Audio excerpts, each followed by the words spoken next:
What is going on YouTube? Hannah back making another brand new Crypto TV episode. In today's video, we are going to be looking at XRP, Ethereum, Bitcoin, as well as the S&P 500. Overall, it's been a very weird extended weekend here for the cryptocurrency enthusiasts. We've been seeing some very interesting movements across pretty much every cryptocurrency that we track here. You can see XRP over this Thanksgiving weekend has managed to surprisingly swing to the upside here. Unsuspectingly, we figured that this would ideally be breaking bearish, that this symmetrical triangle off a correction to the downside typically has a bearish bias to drop to the downside here, but we've done the opposite. During a holiday when the stock market's been closed, we managed to reverse up, seeing a run back to the upside here, a very, very, very small one at that, retesting moving averages, most likely getting rejected, and could very easily reverse back down, which I'll explain in a second with you guys. When you look at Ethereum here, also very surprising, Ethereum has started to trend outside of its descending fractal, something that we also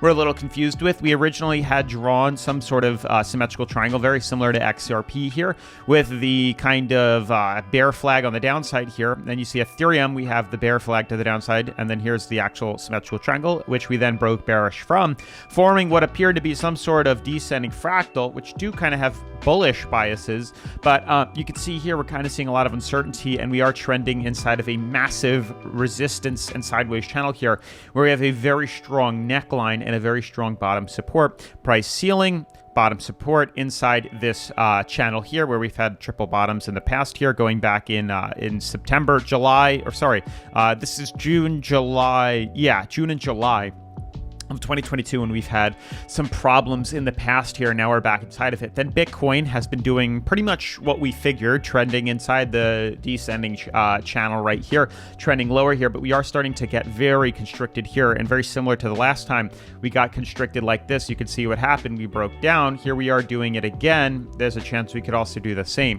And then when you look at the S&P, which opens tomorrow, we're seeing not really much movement forming right now. We are retesting a major resistance up top here, which I also believe has the tendency to break downwards, but we'll see how that plays out next week. Now, with all that being said, if you are interested in learning more, hearing more, definitely stick around, subscribe, turn on post notifications, smash the like button, and let's dive into today's episode. So overall, the markets have been very weird, very, very, very weird. We're down 0.07 today, not really seeing much movement at all. 24-hour markets, we've been floating sideways for quite some time now, down maybe 0.5% across the board here, which isn't really much movement at all. We've pretty much just come back to sliding sideways, consolidating sideways. You can see something's kind of building for these cryptos. You can see for Bitcoin here, just trending sideways, not really seeing much movement. It's starting to appear on the major cryptocurrencies too. Now, I don't want to be tricked, and I made a video yesterday right here. You can see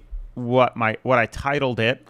If I let this load, so slow when I'm recording. You can see I don't like this. I really don't like the pattern that we're forming here. Something is not making sense here.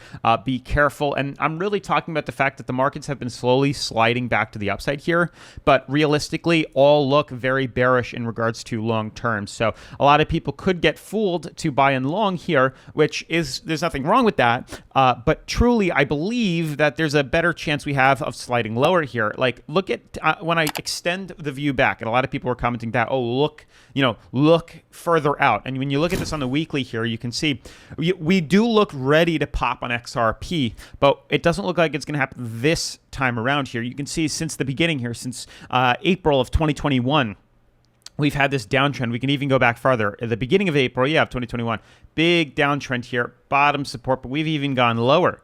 Regardless, there's this major resistance, this downtrend here, and you can see time and time again, we come up, we retest it, we break bearish.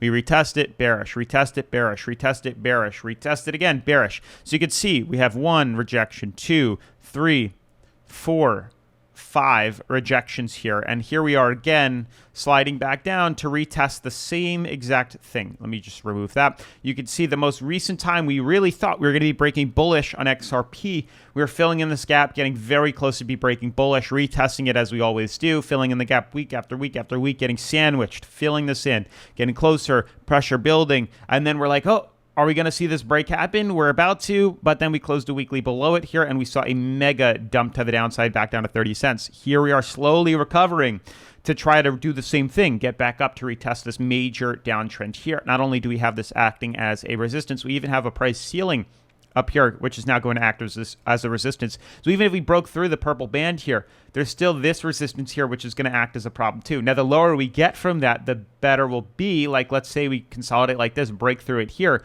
We can buy and long because it's a way up from here. But if we break through where we currently are, it's literally the next thing.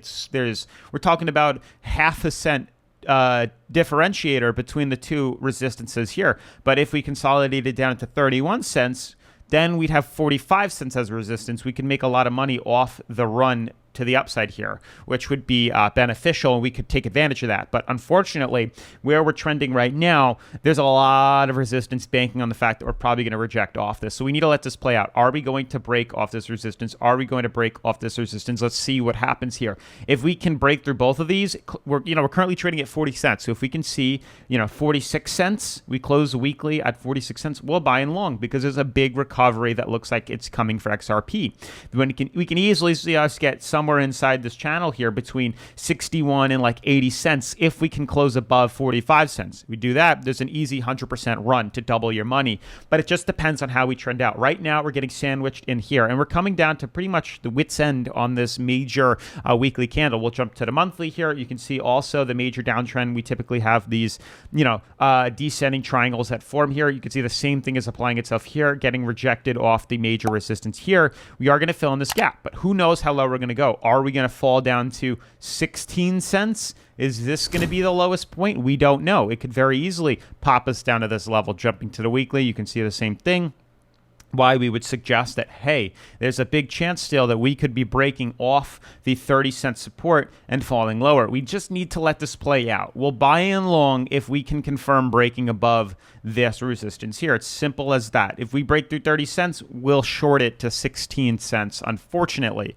But with that being said, there really hasn't been much profitable trades off XRP because we keep getting rejected, as you can see here, off this purple resistance. And here we are doing it again with moving averages now acting as a resistance on the daily charts here. This is a big rejection standpoint for a correction back down to 30 cents. Obviously, we can take advantage of that on BitYard, the #1 cryptocurrency leveraging exchange that I like to use. You can see they do have XRP to trade here, currently trading at 40 cents, but not many exchanges offer XRP, but BitYard happens to do so. Not only that, they even have a demo account, so if you don't want to risk trading with real crypto, you can use a demo, get 100K in Monopoly money to test your skills, and then when you're ready, you can obviously switch to real crypto or just don't do it. It's that simple. Best part is they even offer a mystery box. If you sign up in the link down in the description, then click mystery box, you can get free crypto. That simple. But with that being said, moving on from XRP, Ethereum looks a little wonky too. You can see we have managed to break through. Other people have said, I believe it was October 14th was like the time when we've broken bullish. You can see it was right around this level here. This is 24th, 17th to 24th on Ethereum.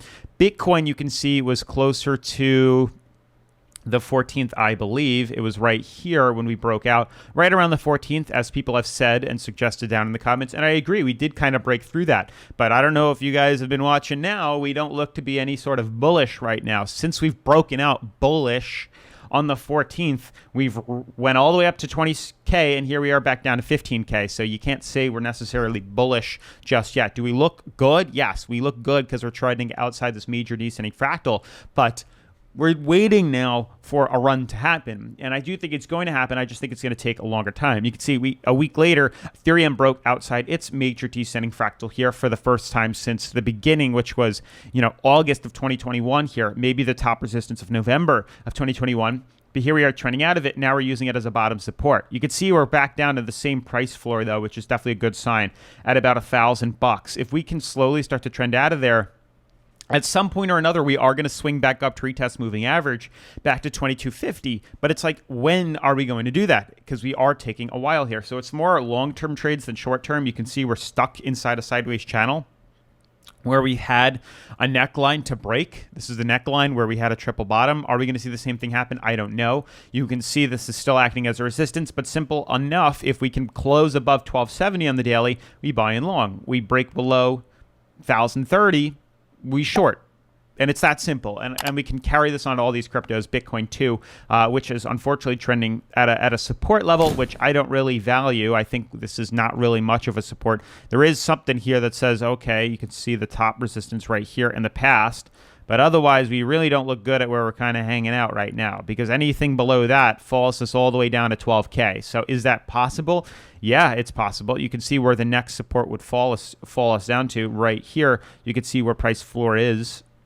Right here where the problem zones are on the weekly, retest resistance, resistance, resistance again, and that's the next drop. So if we cannot hold and stay above, which we're trying to so desperately right now, you can see the past 2 weeks, if we break below this, there's a good chance we are going to flop all the way to 12, 11K. If we don't, we'll hopefully reverse back up, but we're really cutting it very close here. We really, really, really are. You can see this is pretty much how we have it drawn out. So if we could stay above here and float back up to 18K, that'd be incredible. But you do have to keep your eyes peeled on the way these candles are forming here. Otherwise, it's just a waiting game right now until we get confirmation. If we can close below, 15K, good chance we are going to dump, and so on and so forth. The S&P also is showing big signs of correcting to the downside here. So there's a good chance everything is going to get pulled down with it, including crypto, which I know you guys like to separate.